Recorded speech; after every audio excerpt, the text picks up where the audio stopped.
Nagasap lang kami. Gaano ba kayo kalapit mag-usap pati yung amoy niya kumapit na sa'yo? Ma, baby. Joy, nag-usap lang talaga kami. Oh, uwi ka pa. Sana nag-usap na lang kayo maghapon magdamag. Tang-inang pag-uusap yan, pati ba yung kamay mo okupado? Di mo malang nagawang tumawag o mag-text para sabihin kung nasan ka? Di lang ako nakasagot kasi lobat ako.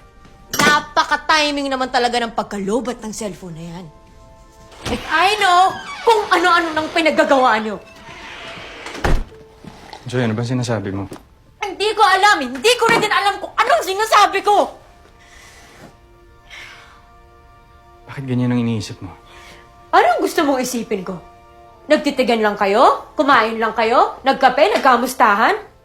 Niyakap ka ba niya? Hinalikan mo? Joy, nag-usap lang kami. Huwag mo akong niloloko! Kita niloloko. Nagawa mo noon, maggagawa mo ulit ngayon.